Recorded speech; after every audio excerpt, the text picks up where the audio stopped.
Good afternoon, everyone, and welcome to the next panel. My name is Victoria Phillips, and I want to reiterate a special thanks to Professor Csaba Bekish and the entire team here at Corvinus, and it's just been an absolute pleasure to work with you for so many years, and thank you to the Wilson Center and all the universities who have been here, and to the Open Society Archive, because many of these papers come from these experiences in the archive.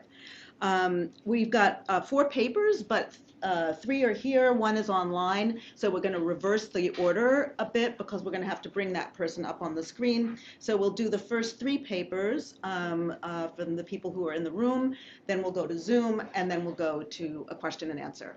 So with that, I'd like to welcome our first speaker, Intaek Hong.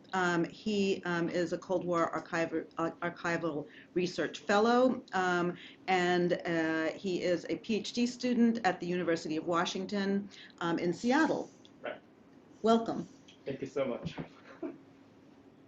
So, yeah, thank you so much for the nice introduction. And yeah, so I'll just straightly go into my talk today. And if people back in the room do not hear me really well, just let me know. So I'll just try to speak up a little bit more. So, yeah, so in my presentation today, I'm going to briefly explore a history of the institute named in English State Educational Center, which I call as an SEC number 2, one of the elementary educational institutes located in Poland, which accommodated about 1,000 North Korean orphans from the Korean War from 1953 to 1959. So I will briefly present the nature of education at this institute in larger context of socialist internationalist action of providing assistance to war-ravaged North Korea. From this one specific historical case, I also would like to gauge the feasibility of exploring larger topic of socialist internationalism during the Cold War, North Korea's experience and development of its own internationalist perspective, and its people's cultural and intellectual interaction with other parts of the world. So based on my findings, I argue that the case of this institute is a part of the broader history of the international circulation of children dislodged by war in socialist world, as it attempted to provide children with a place for evacuation and elementary education in the spirit of socialist internationalism, so they might maintain their national identities and grow into future socialists for their respective countries of origin. Unlike other few existing works on this institute or other North Korean children, I will present how they reflected and remembered their childhood back in Poland and education in North Korea by examining their letters from private collection. So based on those findings, I argue, first, this institute, as a socialist internationalist project during the Cold War, was a site of the clash of different visions of socialist education and culture. Second, not only the wider context of high politics, but conflicts and efforts by the participating teaching staff at this institute contributed to the fluctuating operation of this institution. Lastly, the orphans, the children, with their various receptions toward their childhood in Poland and youth in North Korea, accepted or celebrated and negotiated the vision of the state with their self-reflection on the legacy of their education at this institute. In a mundane yet multidimensional fashion within their everyday lives in post-war North Korea, beyond the simplistic dichotomy of collusion with and resistance against the regime. So after the Korean War, arguably, the post-war reconstruction of North Korea was a transnational project under the banner of socialist internationalism during the Cold War. The socialist states provided various kinds of assistance to North Korea. For example, from a monetary assistance from Soviet Union to North Korea, to even a group of architects from East Germany for North Korea for the reconstruction of a one specific industrial city. So this presentation necessitates considering the historical specificity of the Cold War in discussing socialist internationalism. because socialist internationalism, people discuss that existed from the 1920s and 30s, but I would like to say that there is a kind of different type characters and elements we have to consider after the Cold War. So many socialist regimes became more eager to rigorously control internationalist actions while simultaneously promoting and competing ideas and visions of socialism and internationalism. So this case, the case of SCC number 2, vividly demonstrates such changed characteristics. Under the banner of socialist internationalism, North Korea and other socialist states defined North Korea's post-war reconstruction in their own terms and national interest. So in this larger context, I would like to go into the specific history of the Institute. So in this context of transnational post-war reconstruction of North Korea, taking care of about 100,000 war orphans from Korea became another important agenda. So North Korean government's need for better place of education and accommodation, and each socialist state's desire for maintaining good relations with North Korea led to the establishment of elementary schools for North Korean orphans abroad. So this is a table that which indicates the number of the first initial group of the North Korean orphans who settled in each socialist state. So you see Poland, Hungary, Czechoslovakia, Romania, Bulgaria, Mongolia, and I didn't include it here, but there was much larger school for China in China, which accommodated about 20,000 North Korean orphans. And the institute that I'm presenting today, so it's called State Educational Center number 2, and in this map, it's not really great map, but as you see here, this institute was located in the southwest part of Poland, which was so-called the reclaimed territory for Poland after the Second World War.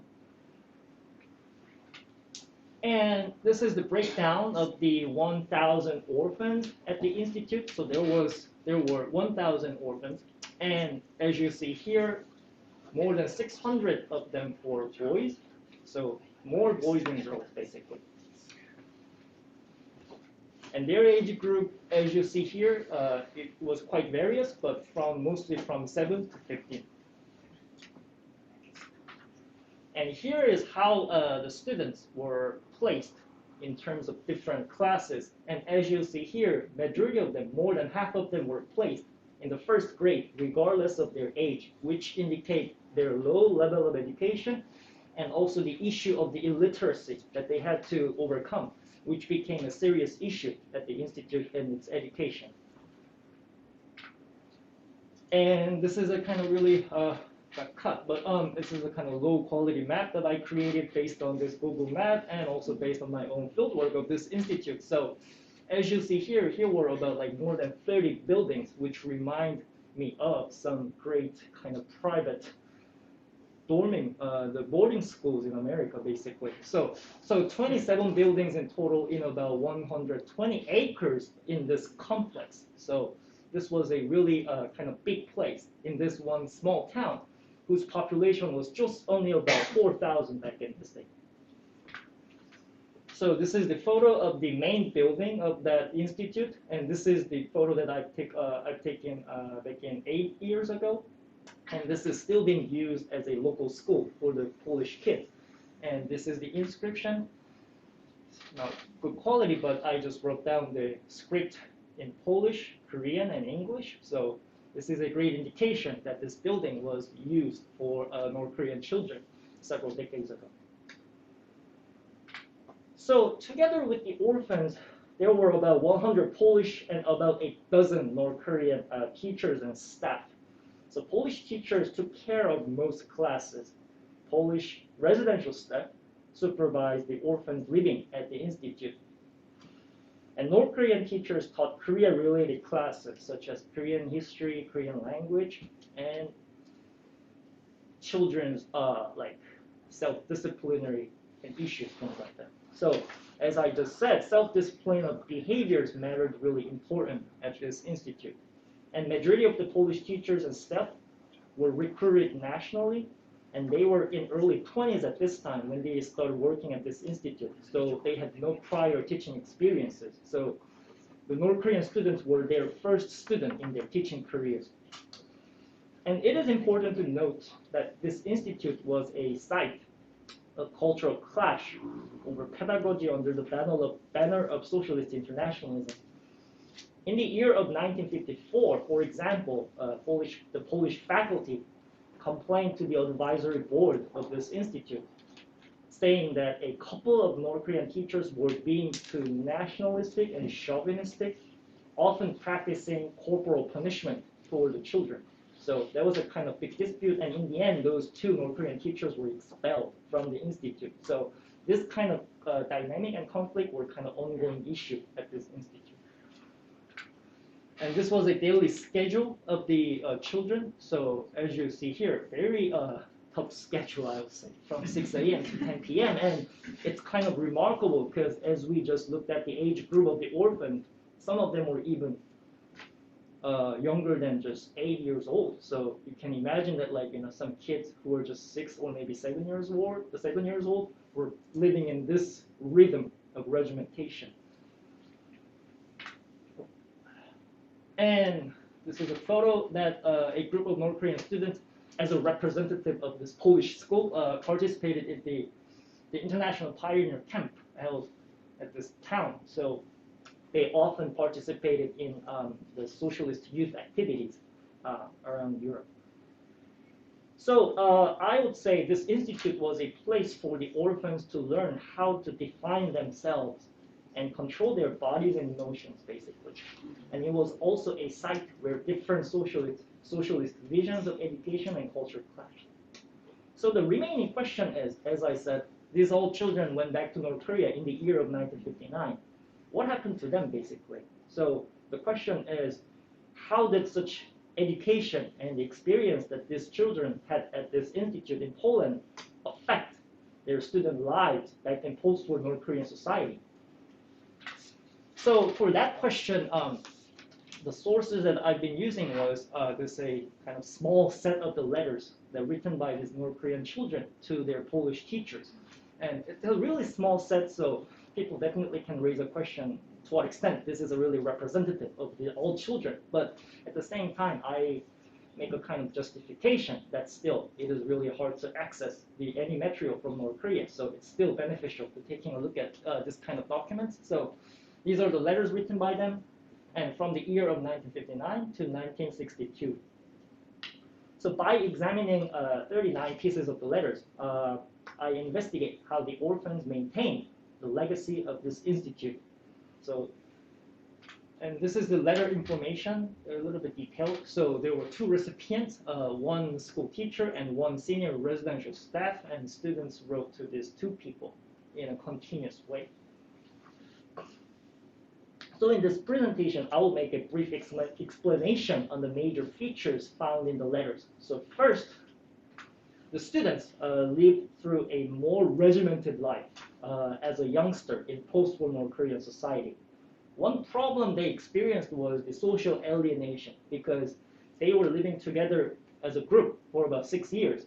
But after they went back to North Korea, they were all spread to different vocational schools around the North Korean state. So this is a kind of one letter excerpt which is expressing that they were all scattered around North Korea and they were feeling a little bit kind of lonely and something like that. And definitely more regimented life back in North Korea. So it's got a little bit cut. But so students also experienced more this demanding schoolwork and labor.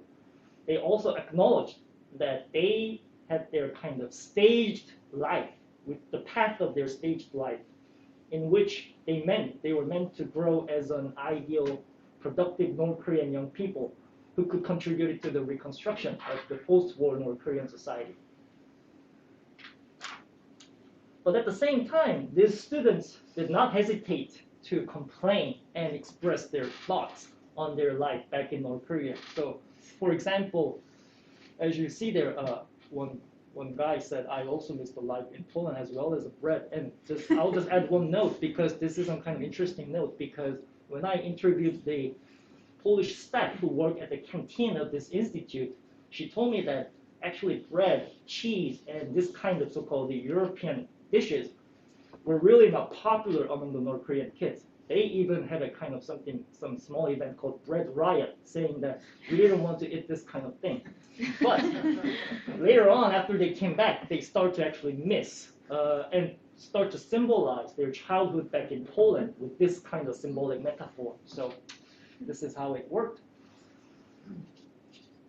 So the orphans, as I said, they were making this complaint, and at the same time, but they did not hesitate to define their role of their education in Poland as a foundational one to their growth into youngsters in North Korea.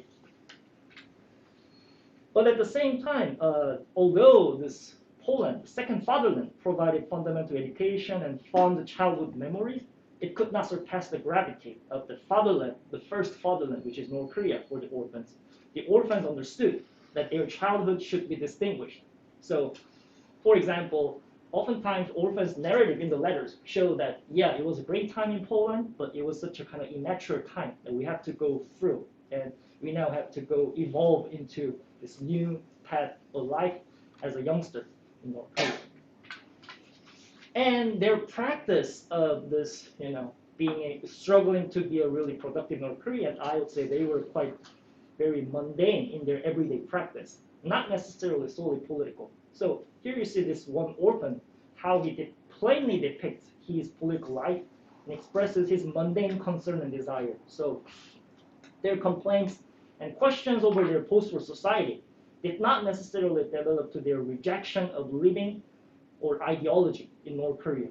Rather, they were living in their everyday life, which was full of contrasting emotions, and they strove to achieve their mundane goals, such as doing law and school exam, becoming a good student and worker as grown people, and still being curious about what's going on in the outside world back in Poland.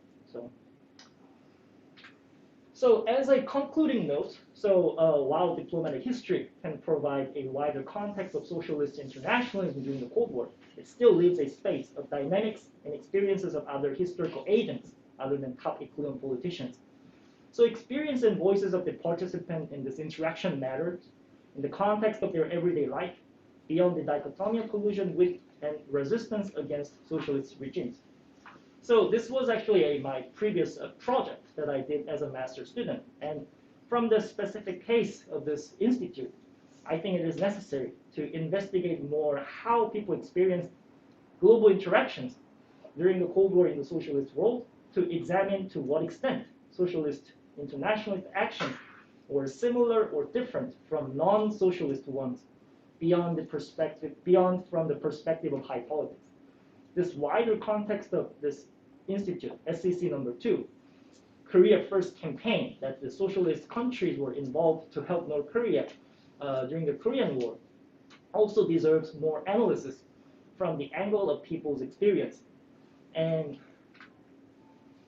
while as a CWAR fellows, we spent some time in last week at the Open Society Archive, and these were some material that I collected, and it was really interesting to see that in many East Central European states, there were many reports from this Radio Free Europe report. Of course, it definitely requires a certain degree of analysis, but there were many indications that under this propaganda of the Korea First campaign for our fraternal brothers in North Korea, there were many indications that people in the ordinary society, they were feeling in a different way, and sometimes feeling that this kind of campaign might be kind of too forceful their daily lives.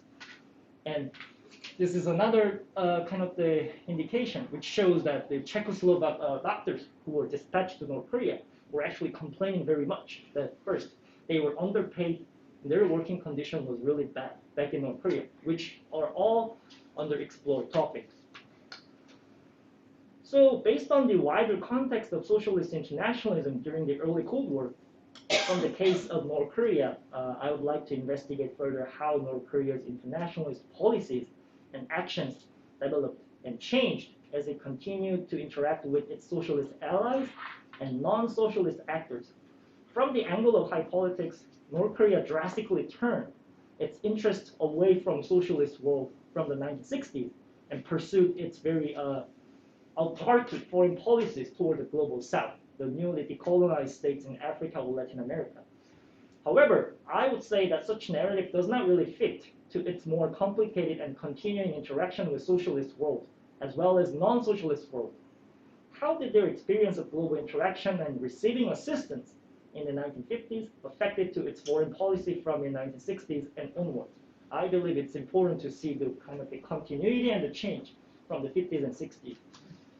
And in that context, how the participants of interactions reciprocally understand the other state, culture, and global world during the Cold War, which might have been more interactive than the one in the Cold War perspective from the high politics. More importantly, how can one examine North Korea's internationalism without reproducing its state ideology?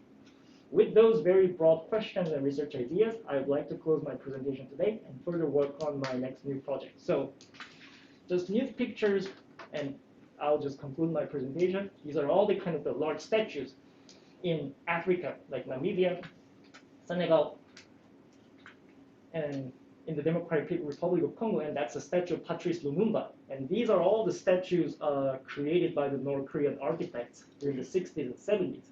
And what I'm trying to argue is that there have been some historians who are talking about these new issues, but at the same time, I think it is really important to bridge their experience of interaction with the socialist states in the 50s and how their policy developed into their and strategy to interact with this newly decolonized state in the 60s.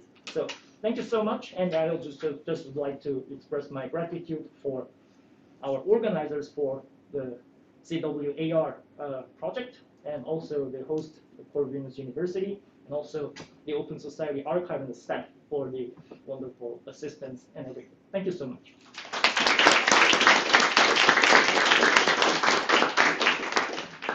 Thank you so much. And in this in the study of culture and the Cold War and the cultural aspects, you bring a new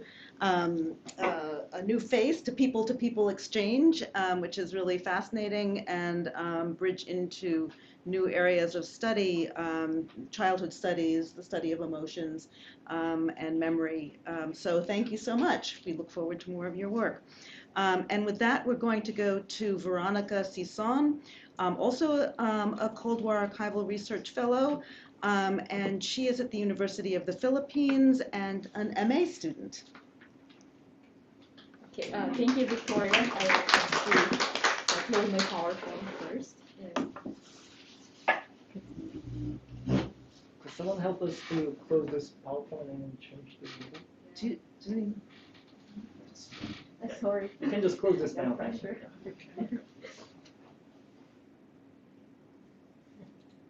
Because I think this is connected to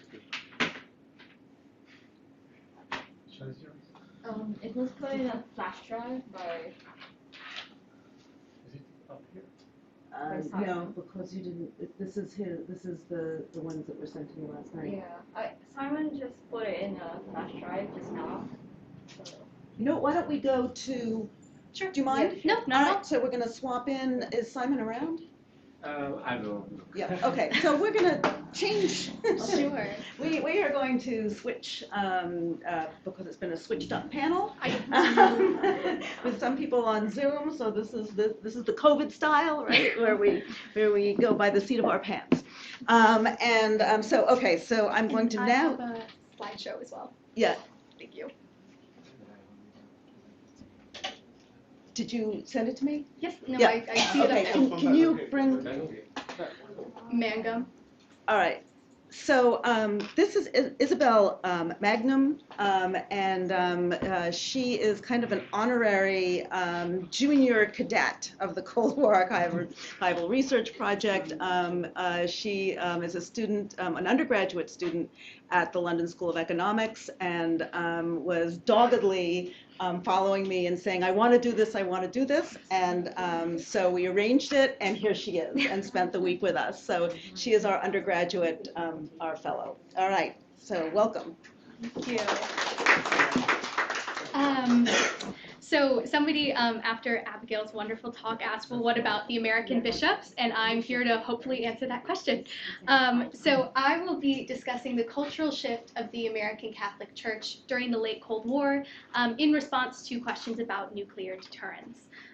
So you'll have to forgive me. I'm briefly going to trace some of the same ground that Abigail did, but then we'll diverge. So this sort of fits into the literature about the Catholic Church and the American turn towards neoconservatism. There was a really fascinating neoconservative Catholic movement in the early and mid-1980s.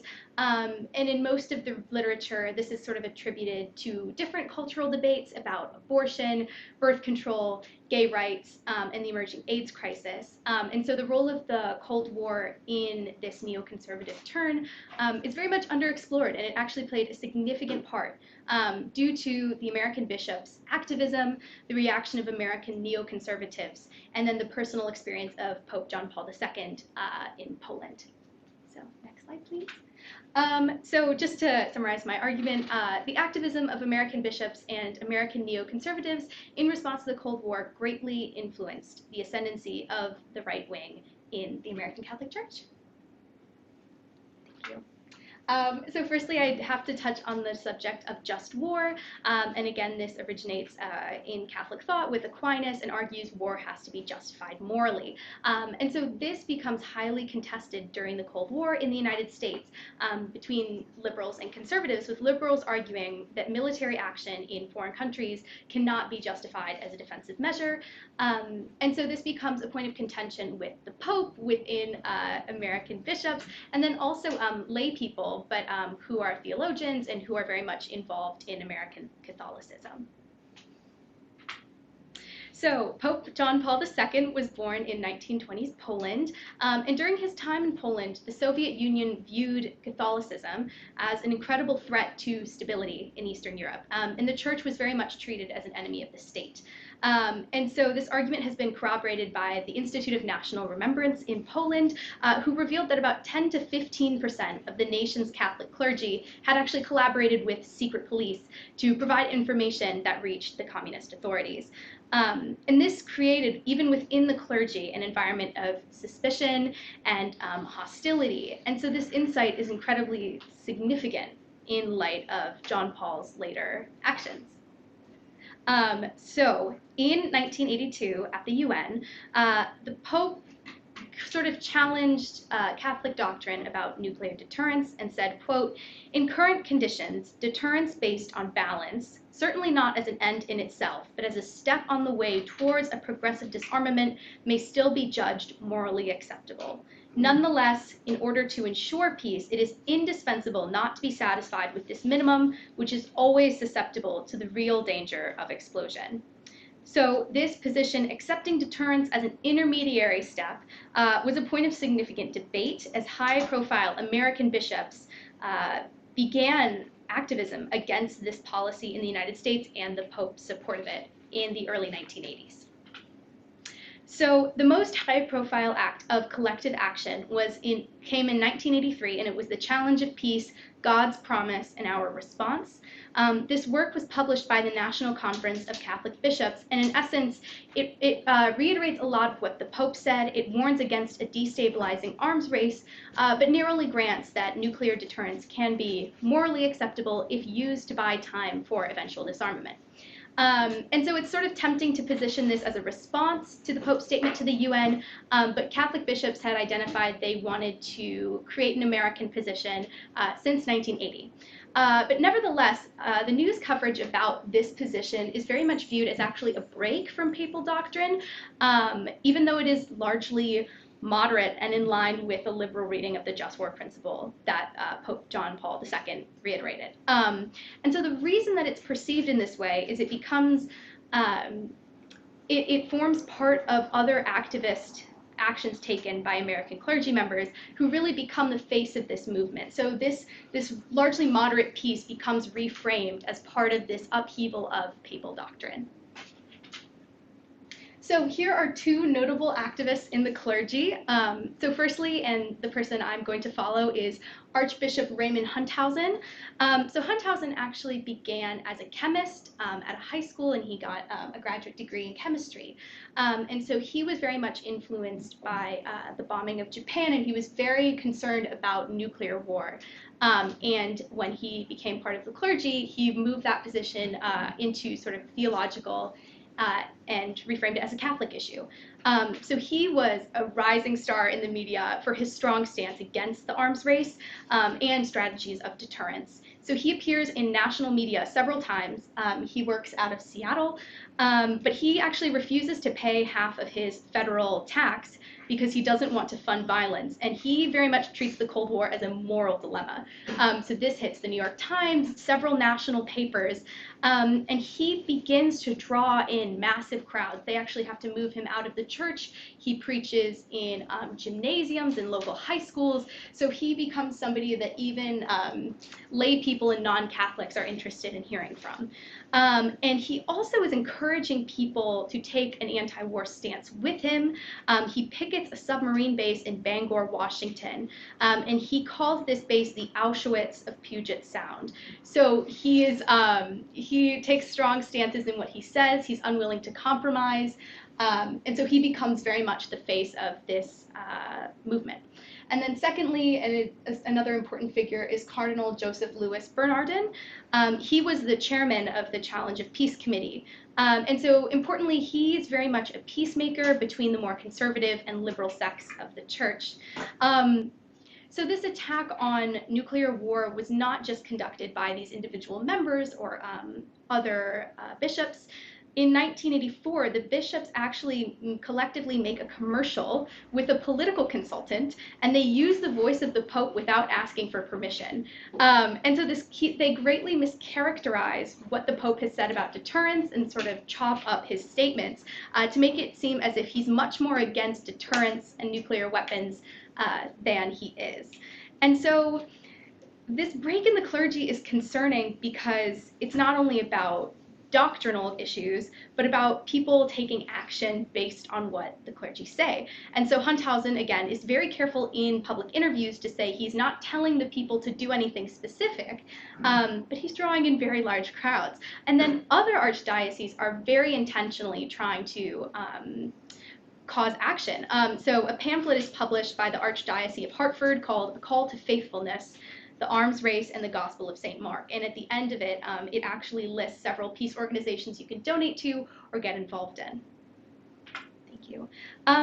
So from this activism comes a significant neoconservative backlash, and it actually mobilizes significant opposition against these activist clergy. So the man pictured is Michael Novak. He is a prominent neoconservative theologian. He's a Catholic, and he really synthesizes the virtues of capitalism and American greatness with Catholicism. And so he does this in several prominent books and publications largely read by Catholics. And so he argues that the bishops are really creating what he calls an era of divisiveness, where lay people don't know what to do and they're very confused about what actually the church wants for them. And interestingly, he doesn't even really address these ideas of just war and rather advocates for a first use policy about nuclear weapons. And then another important figure is General Daniel O. Graham. And so he represents a discussion outside of the Catholic faith, but shows how seriously the Catholic bishops are being taken. So again, he's the lieutenant general, and in a public interview, he claims that Catholics were making, quote, a theological mistake because they are, quote, indicating a willingness to give up liberty. So this more neoconservative position is being supported from the outside of the Catholic community as well. So these figures really actively mobilize conservative letter-writing campaigns that are very prominent, and according to a senior Vatican official who communicates to the New York Times, these are actually getting read by the Pope. And so this greatly influences the perception of the American church and preys on the fears of Pope John Paul II. So one of the major themes of Pope John Paul II's papacy is the complaint, again, that the faithful have often been confused about the content of church teaching because of the excessive debate among teachers. And so this lack of cohesion as a result of these letter-writing campaigns and public neoconservative campaigns, it's blamed on activist bishops who are seemingly challenging papal doctrine. And so the Pope responds to this concern to a group of bishops from the US in late 1983, saying that, quote, the bishop is thus called to be a sign of Catholic solidarity in the local church, which is the miniature reflection of the one holy Catholic and apostolic church, which really and truly does subsist in the local church. So he's very much telling everybody, get in line. And so while Vatican officials dismiss that there is a coordinated campaign underway to punish bishops who challenge this orthodoxy, this was very much believed in the news media and by followers of activist clergy. And the most significant offense was commonly seen to be this radical stance on the arms race, as opposed to other liberal positions, perhaps about abortion, birth control, or gay rights. So Archbishop Hunthousen is a fascinating case study that really highlights the role that anti-nuclear stances take in ruining the careers of prominent clergymen. So Archbishop Hunthousen was subject to a 2-year investigation on the grounds of weak doctrinal leadership and not reflecting ultimately what the Pope wanted him to. And so he wasn't even removed as a result of this process, and actually, humiliatingly, an auxiliary bishop was installed to deal with issues of morality, liturgy, annulments, seminaries, and other church matters. So he effectively loses all of his moral leadership within his community. And so this humiliation goes unchallenged, actually, by the National Conference of American Archbishops. And so there seems to be ample evidence that the nuclear position was ultimately what caused Hunthousen's downfall, because he was one of the only prominent activists to be taken down, despite sharing other more radical positions with other priests. And so for the sake of cohesion, I've chosen Archbishop Bernardin. So both were in favor of supporting LGBTQ Catholics, albeit in a limited way. But Bernardin has gone so far as to found a gay and lesbian outreach organization. And at his funeral, he had a gay choir sing, which you can imagine was not received well. So they both shared support for LGBTQ members of the church. They both instituted early attempts to deal with the problem of clerical sexual abuse by removing priests, creating review boards, and again, they do not have a perfect record on this, but they did publicly take a stance against clerical abuse. And lastly, they both challenged the role of women in the church by giving them leadership roles within the community.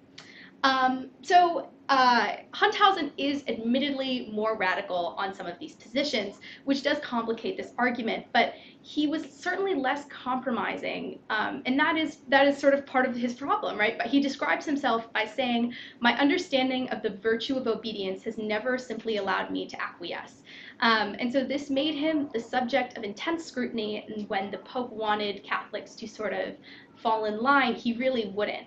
And so he is largely remembered, even in several obituaries, for enraging conservatives due to his stance on nuclear weapons, which precisely spurred on the writing campaigns of neoconservatives. And so this specific position and his unwillingness to compromise really resulted in his removal from office.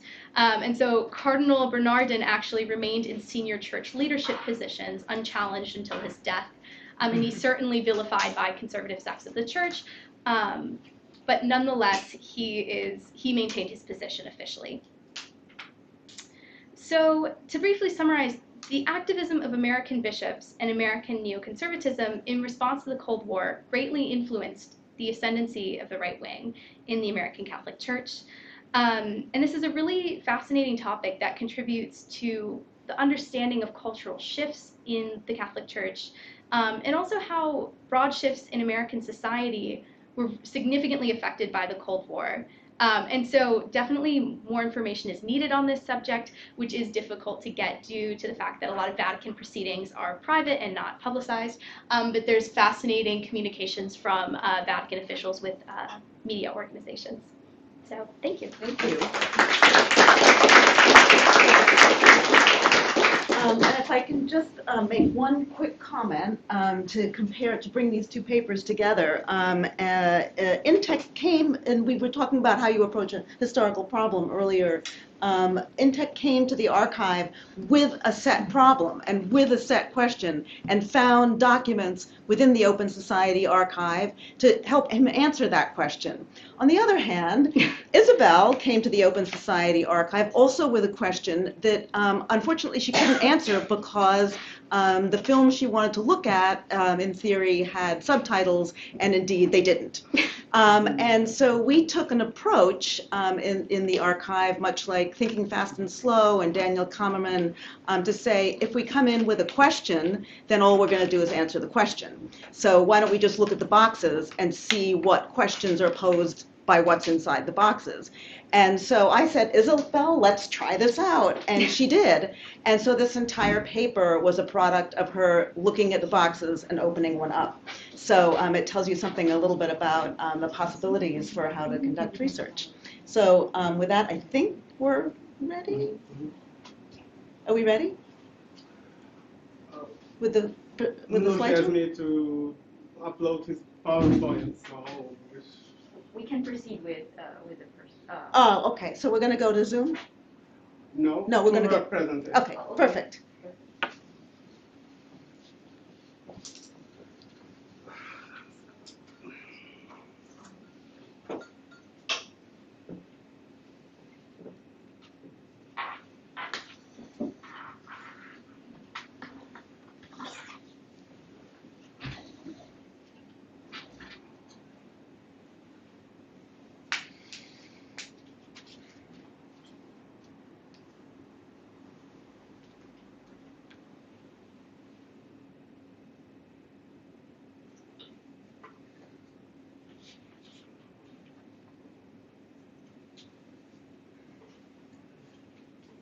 Valamilyen mert nem működik.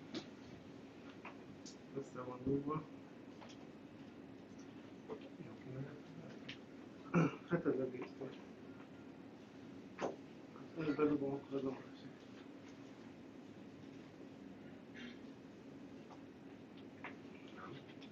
Jó, most jó.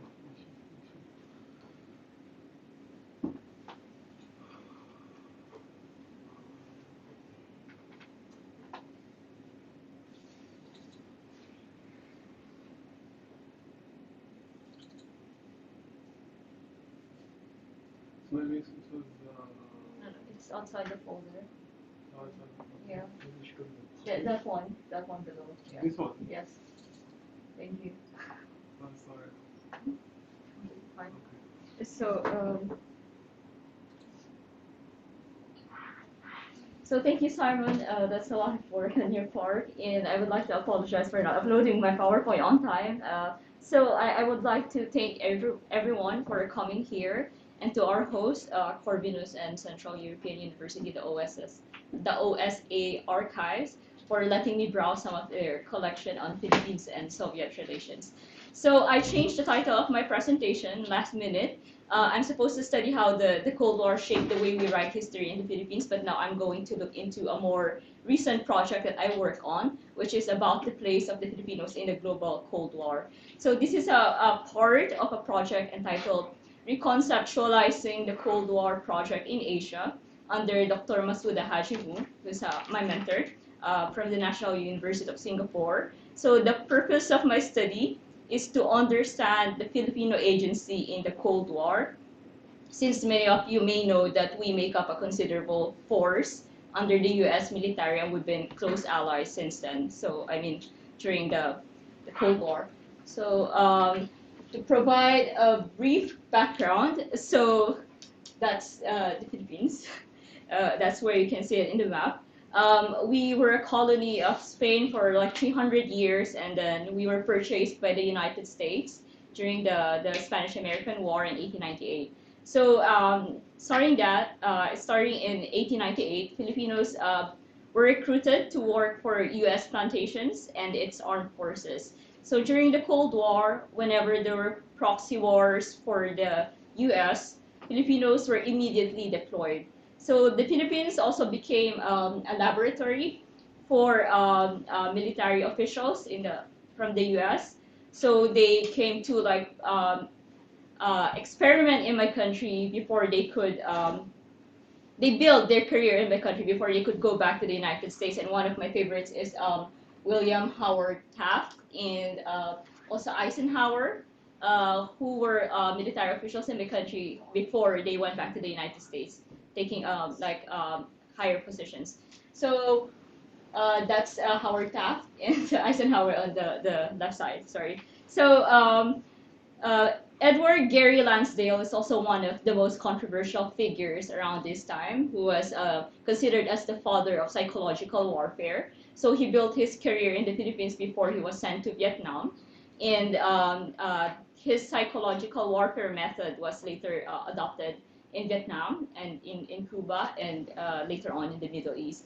So to provide a short context here, during the post-war, the Philippines was destroyed on the ground by the Japanese. So we were in the process of reconstructing our economy, our political institutions, etc. So the United States came in because there was a rebellion happening in the countryside.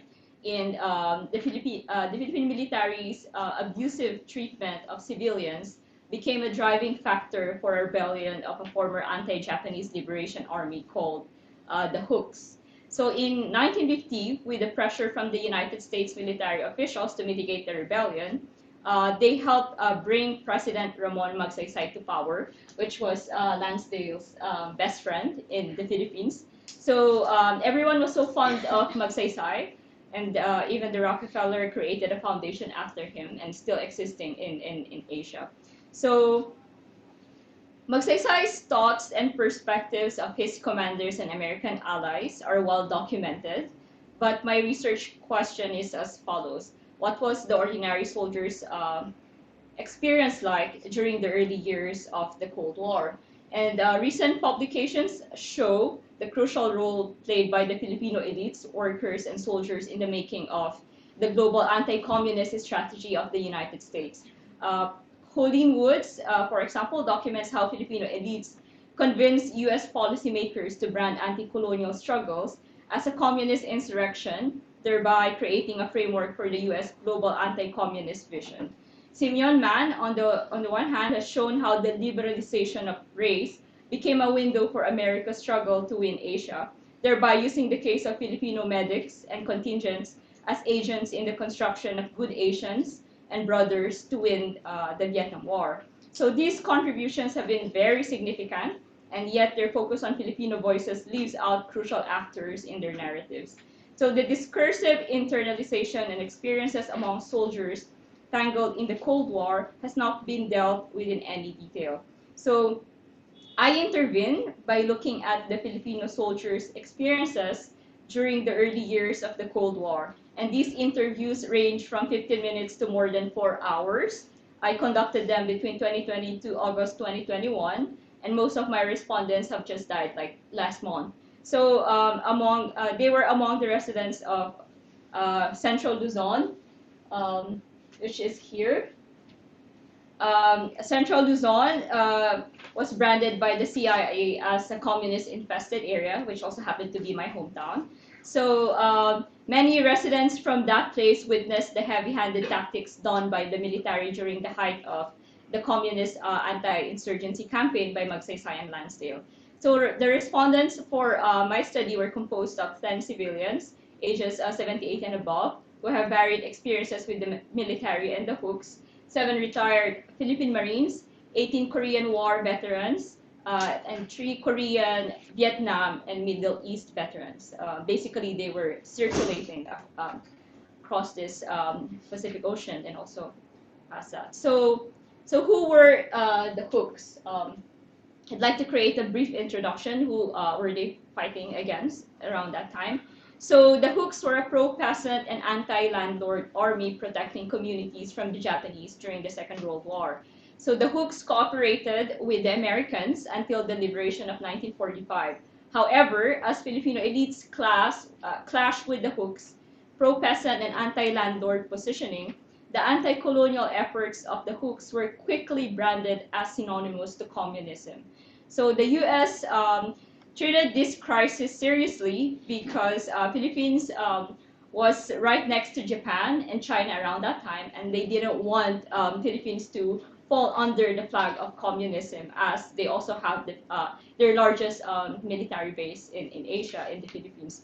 So later in the interventions of the U.S. showcased that they wanted to present among their colonial allies that, a country like us could actually decolonize a country, and we can continue this democratic vision instead of the communist and nationalistic principles that they are advocating for. So they wanted to pick Philippines as their project for decolonization.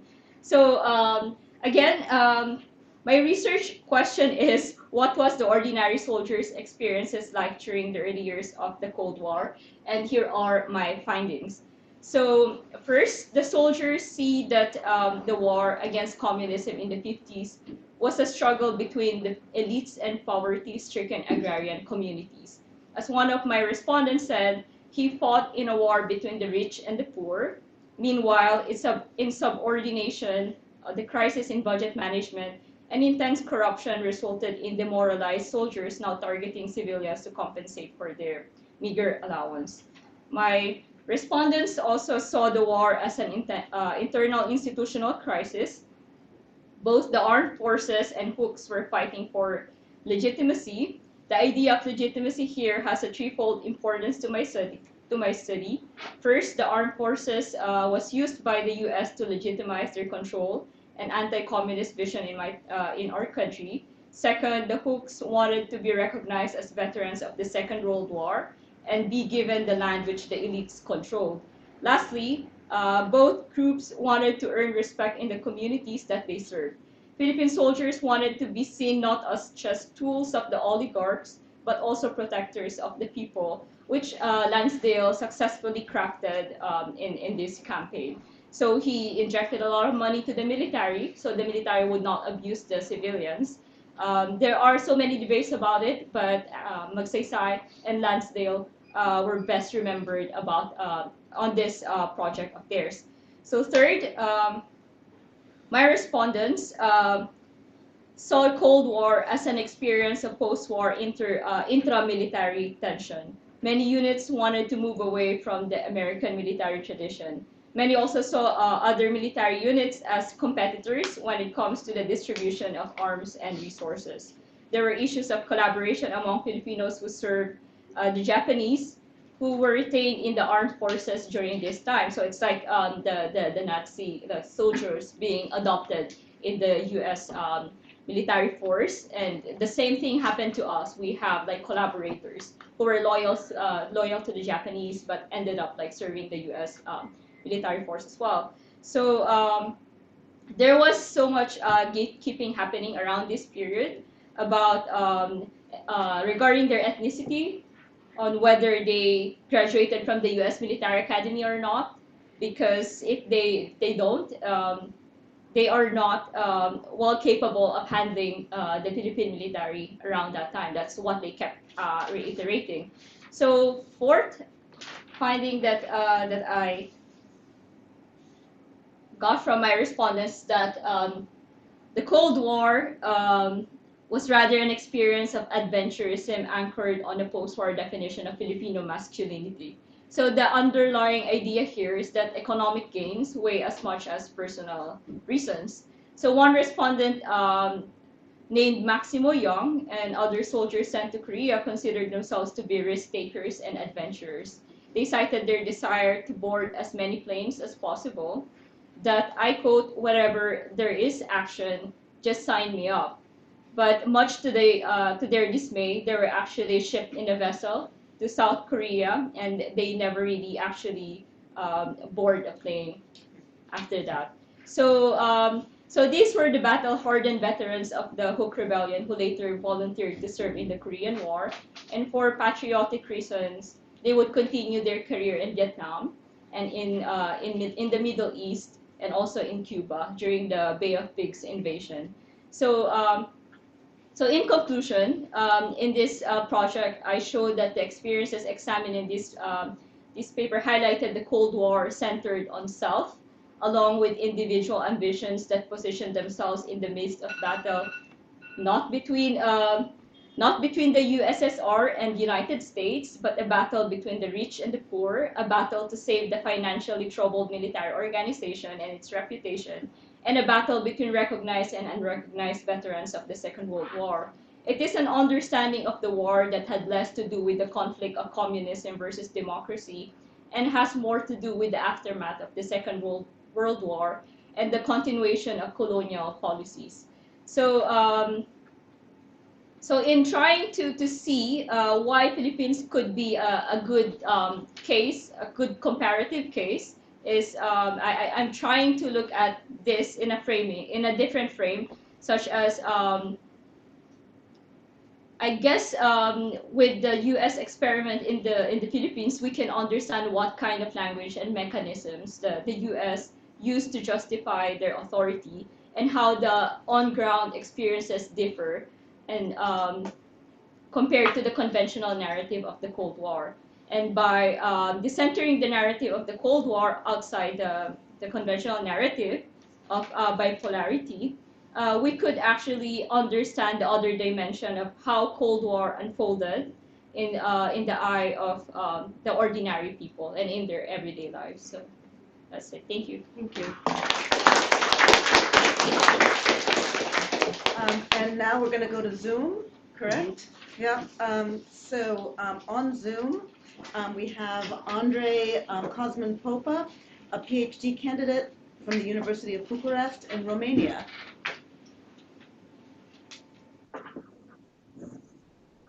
Hello. Well.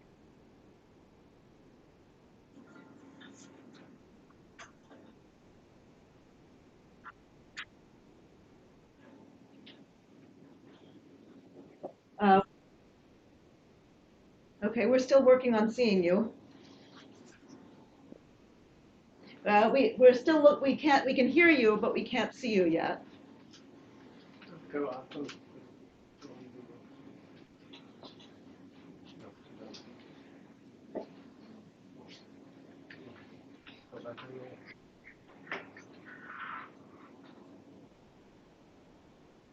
Yeah, they're working on it.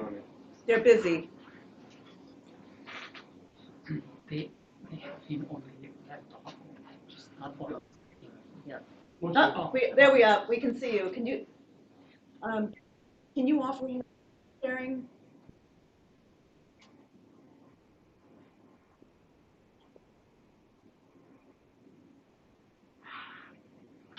Can you now? Can you share it now?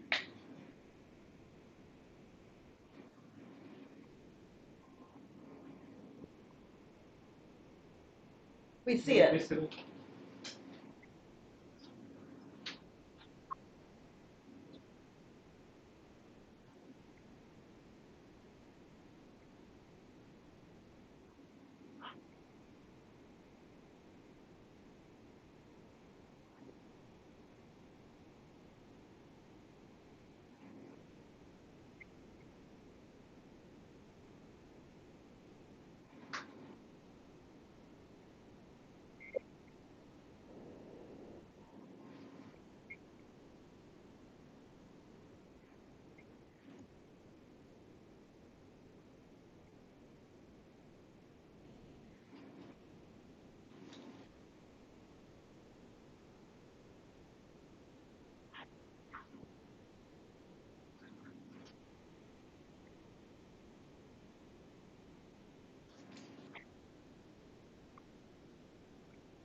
Excuse, Andrei, one second. Andrei, can you hear me?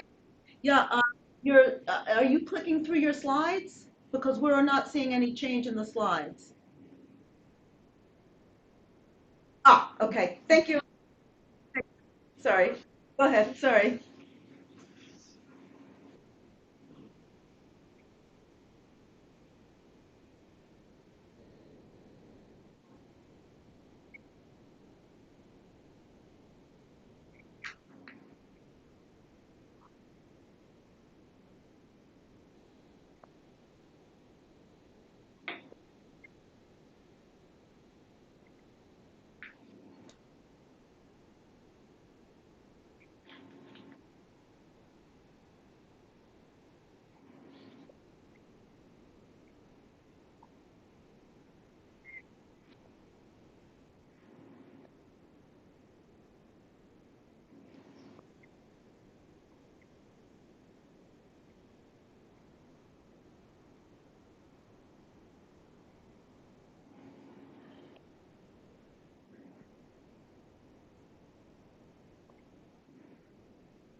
Oh, thank you so much.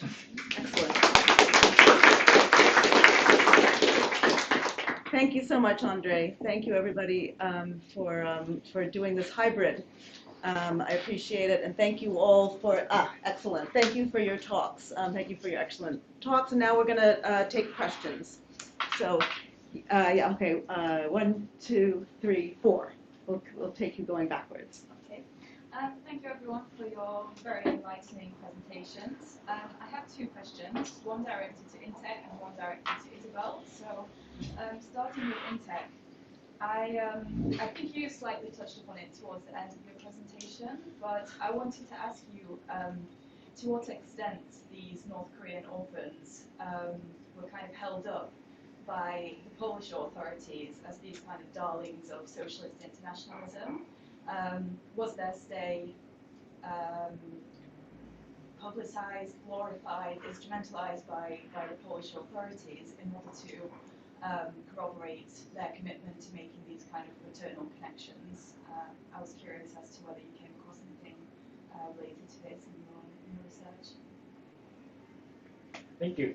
So that's a really important question, I would say, because it's really interesting to see that like this East Central European state who accommodated these North Korean children, they all had their own way of depicting them in the public media. But it's really interesting dimension because the institute that I presented today, ironically, it was the largest one, but it was actually the one which evaded the public attention pretty much. The one actually which was perceived, depicted more often on the mass media was actually there was a smaller institute located near Warsaw. That was a smaller one which only had about 200 children.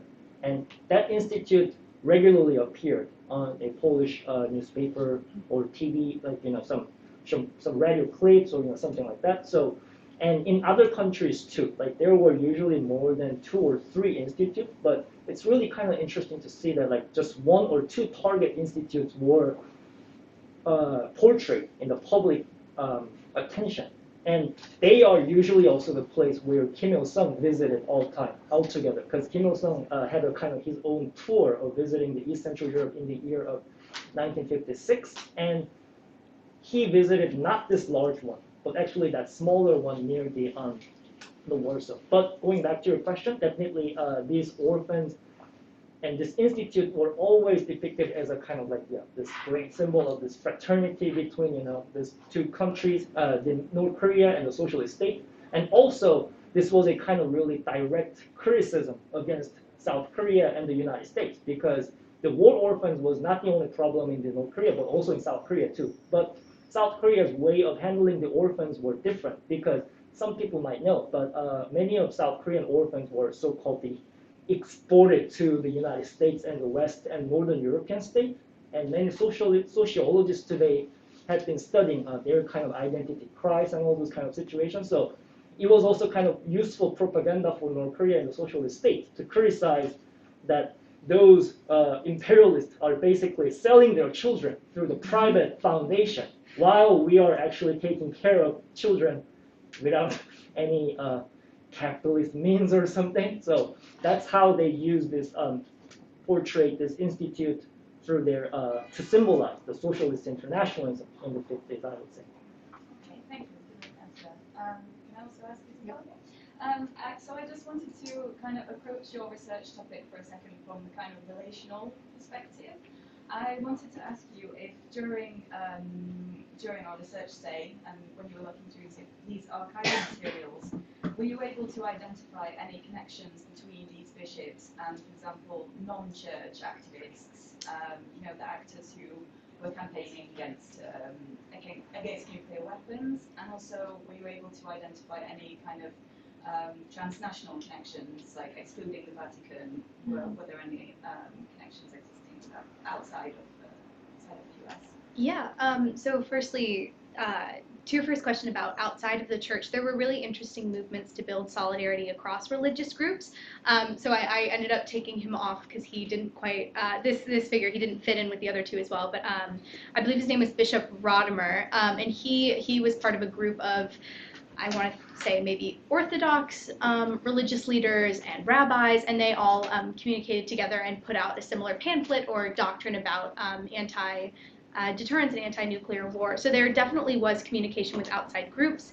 I didn't look as much with lay people, although that is, I think that's certainly true, particularly with Archbishop Hunthousen, how he organized sit-ins, movements at different bases, places where weapons were manufactured in his region. I did not look at transnational groups. I think part of the problem with that also is the American Catholic Church at this time was distinct from other regions in Eastern Europe. Again, as I sort of briefly mentioned, right, that there was the secret police were part of the clergy, and so I think other Catholic groups in other regions had a difficult time formulating that kind of dissent. So my focus was more on the American side, but I don't know to what extent those ties existed. I'm sure they did, but I don't know in what way. Thank you very much. There you go. Thank you very much for your presentations. I have a quick curiosity for Intaek, and it is, did you manage or have you considered trying to reach out some of these children that might be still alive for interviews? Like, is it possible to find this kind of connections? Thanks. Thank you for your question. Definitely, it's always a big challenge to find some direct sources out of North Korean archives, or actually meeting some North Korean people in a direct way. I actually, this is a kind of anecdotal thing, but I tried definitely, but definitely it was really challenging. And in terms of the interviews or something, I would say that my research was able to conduct the oral interviews of the Polish staff who work at this institute, but definitely not the North Korean children. And because they were mainly teenagers back then, they should be pretty much at least 50s or 60s right now. And I had a chance to talk to some people who came to South Korea from North Korea, who are known as so-called defectors or migrants. It's quite controversial to say what's the right one. But anyway, I had one chance to talk to them, and actually one person who is a scholar in the academia told me that there might be some people who had this background, so which actually tells us a kind of really interesting indication that there were actually more and more people who had this experience being sent to abroad for their education and things like that. So that could be definitely a kind of good step for, I think, the further research. But I must admit that at this stage, I wasn't able to conduct some kind of physical interviews with these people. But I'm pretty sure that, talking to them would be a really interesting experience. One thing I would just add is that, I'll just make it really short. Not sure whether my pronunciation is really right, but the current Hungarian ambassador to South Korean embassy, Cosmin or something, he is one of the first ever scholar in Hungary who did a Korean study in Hungary, and he published a book.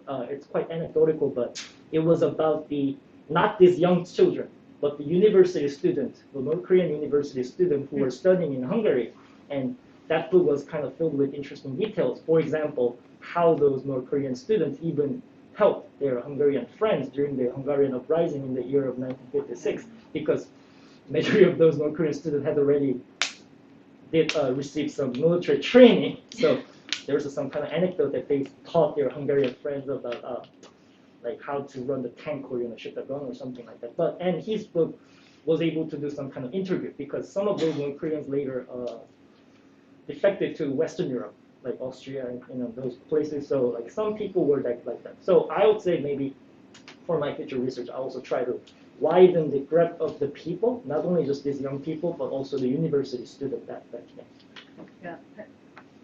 Thank you very much. I have a question for Isabel, one for Veronica. That's fine. So for Isabel, and I guess to debate with Abigail, I really enjoyed the presentations. I used to work on social Catholicism and human rights, and it's fascinating. But something that I felt was lacking maybe in the two presentations, and more building the kind of Anglo-Nicene tradition of this work compared to what we do in Latin America, is the granularity of the different monastic traditions. Because it's very different to be trained Catholic as a Dominican, vis-a-vis a Jesuit, vis-a-vis a Carmelite, and so on. So I was wondering if you can talk a little bit more about whether your figures had some sort of monastic training, in which order, how they said them differently to others, and so on. I mean, the same is true, of course, for Francis. Francis, of course, is not a liberation theologist. In Colombia, the liberation theologists are fighting the jungle. He's a left Jesuit, and it's a very different kind of animal. Should I ask the one for Veronica? Sure, yeah, go ahead. So I really enjoyed the slide on masculinity and adventure in this kind of soldiers. And it made me think, maybe it's unrelated, but it made me think about Filipino sailors. You know, because this is also the time in which, under the wing of U.S. imperialism, Filipino sailors became a global export. So do you see a pipeline between this kind of mercenaries or criminals to sailors kind of line of business? Oh, I wish I had a better answer to your question. I'm not super aware. I know of course, the Jesuits have a tradition of being much more liberal, but no, I'm not entirely familiar with the training of these figures, which is something I would like to really research more. But I know Bernardin has become a really major figure in the Chicago Catholic scene because that was where his archdiocese was, and so he's actually become a big figure contemporarily in the Jesuit tradition. A lot of buildings on Loyola University's campus are named after him. But no, I'm actually not aware of what Hunthousen was trained in. That would be an area of further research that I'm very much interested in. Regarding the Filipino sailors, I know it's like a big scholarship right now among like Filipino American scholars. But the tradition could be actually traced back to the Spanish period.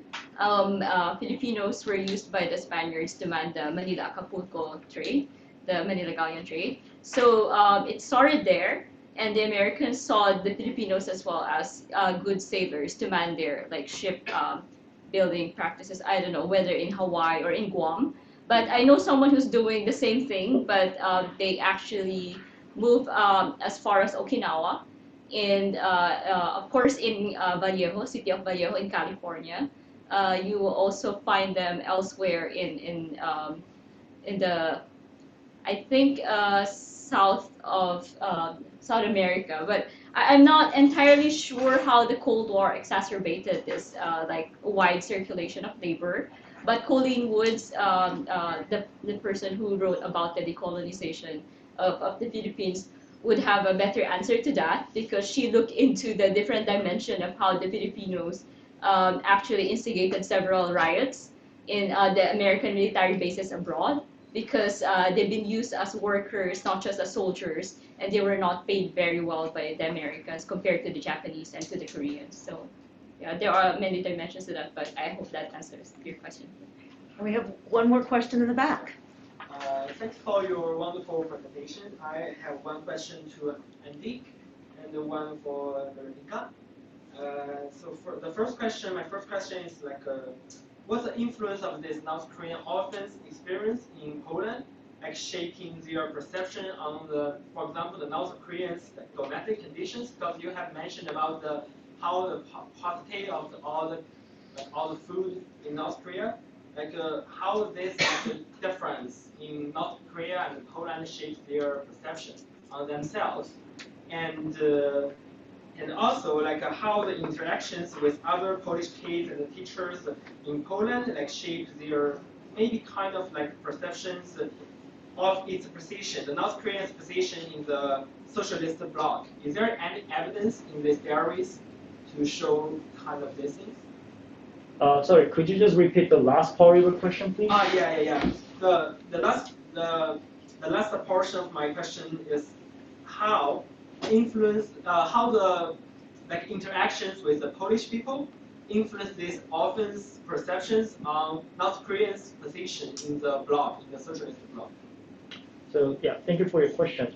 Definitely, I would say that if their kind of perception and their depiction of Poland and their experience back in Poland and their kind of like continuous like comparison with their new experience back in North Korea, it's like one of the most common themes appearing in the letters. But the thing is that at the same time, I want to kind of stress that while they also often complain and while they also find the kind of difference, kind of the different kind of materialistic situation between North Korea and Poland or something like that, it is kind of my contention that it does not necessarily develop into their kind of like idealization that Poland was a great place and North Korea is a really bad place or something like that.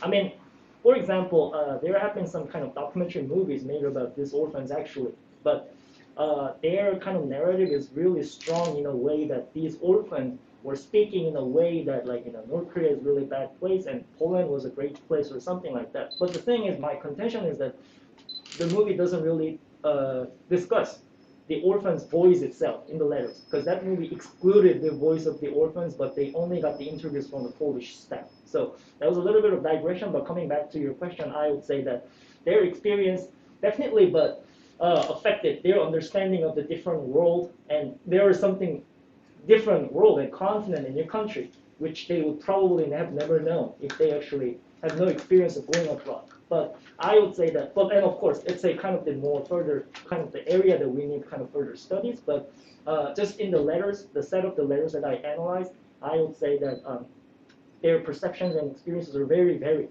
And for example, one student was saying that, like, now I realize that, like, my country is great and Poland was just a kind of my past part of my childhood or something. But at the same time, some students were saying that we do miss Polish bread and this Polish food and all this kind of thing, and the materialistic condition in our country is now really good.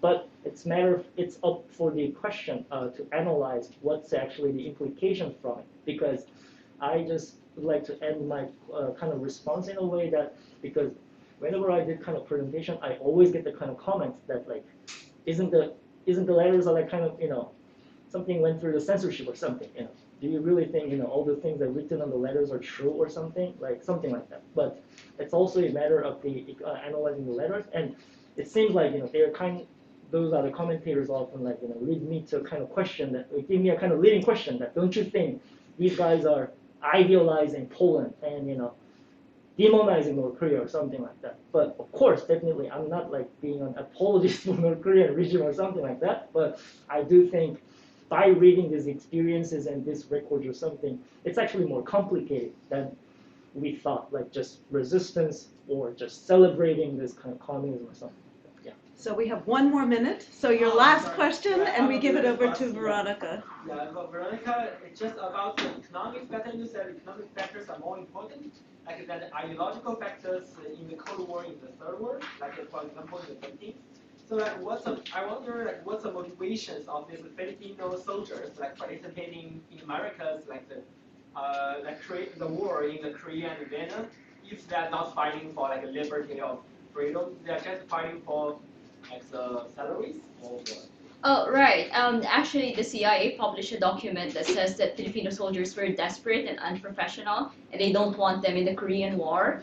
But then, yeah, that kind of document actually hurt me. But the way I see it is that many of them actually abandoned the idea that they're going to pay the Filipino soldiers some sort of allowance after the Filipinos fought during the liberation side by side with the Americans. So there was a very long history of how the U.S. wanted to pay Filipinos for the wars they fought on. But the idea here is that, yeah, we wanted, the Filipino soldiers wanted to do it for money because they will be paid like twice or thrice if they go to a war that is under the American flag. But if they do it under the Philippine flag, more or less they wouldn't be paid the same amount. And so the idea here is that, yep, I want the material gains, but also I like the idea of going outside the Philippines, because a part of the cultural propaganda of the U.S. that time was to make Filipinos feel that American dream would be like the final destination of any Filipino who would like a good life. And so it pushed them to the edge wherein they wanted to become American citizens. So the people I interviewed eventually obtained their U.S. citizenship in the end, and majority of them stayed in Hawaii and Guam and also in California. That's why you will see a lot of Filipinos in California. Yeah. All right, thank you so much, and thank you to all the panelists.